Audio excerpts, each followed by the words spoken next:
Hi, Theory in a Nutshell here. Here's a harmony concept about tonic prolongation.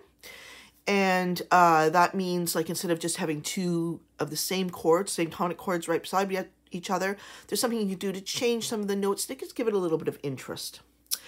I'm going to specifically talk about voice exchange and parallel tenths. What is voice exchange? It's often between the bass and soprano. Here I am in C major, so a tonic chord would be C, E, G.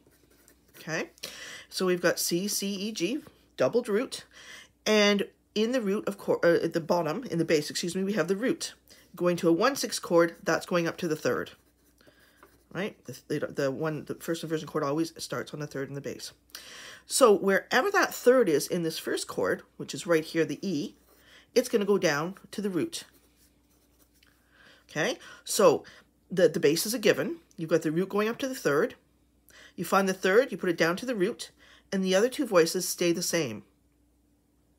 Root to the third to the root, the other two voices do not change, they stay the same. Now, it doesn't have to be on the outside. It's most often between bass and soprano, but you can have it between bass and something else. So here we are again, C major. There's your C major chord. Your root is going to your third right there. It's a given because that is your bass line of 1 to 1/6. Your third, which is the E, is now here in the alto. It is going down to the root right there, and the other two voices stay the same. That's voice exchange. Now for voice exchange, well, that's very interesting, a page by itself. You can do this progression in the reverse order. You can have 1/6 going to 1.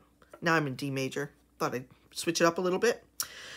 So the 1/6, of course, D major is D, F sharp, A. This F sharp now is in the bass. Your third is now going down to the root. That's a given because those are the bass notes. So if the third is going down to the root, you find the root right here, and you put it up to the third. Yes, I know there's another root here, but it's better to do it on the outside voices. Okay, you could also voice this one differently, so you have a doubled third or a doubled double third or a double fifth. I mean, there are different doublings you can do here, but you're going to take this one down and you're going to take that one up.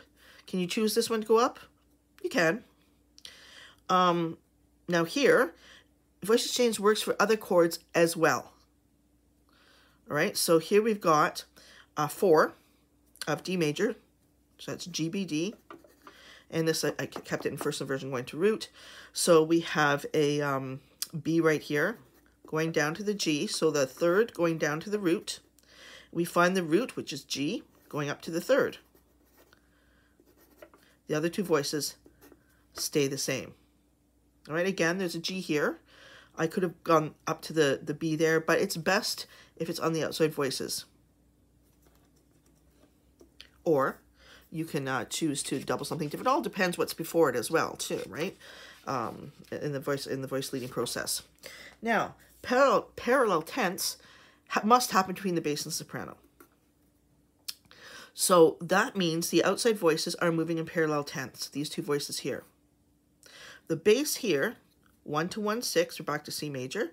The root is moving to the third, just like you would, of course, in 1/1/6, root to third. But this time we find the third, instead of going down to the root, we go up to the fifth. The other two voices stay the same. Okay? Again, we can do this with a different, it doesn't have to be tonic prolongation. I kind of called this video that. That's where we kind of start with, but it can be used in other chords. So here you've got the 4 chord of C, which is F, A, C. Now, you might have noticed something, but I'll point out to you in a second. So here we go. The F is going up to the A is going up to the C. So root to third, third to fifth. Now, I don't know if anybody caught this, but in this chord, and this chord, you've got your F, A, C, C. You have a doubled fifth. So the smoothest voice leading has a fifth doubled in the first inversion chord. If you don't double the fifth, that means there's going to be a big jump in one of the voices. And that's not as nice sounding. It's not as smooth. We always look for the smoothest voice leading. Hope this helped.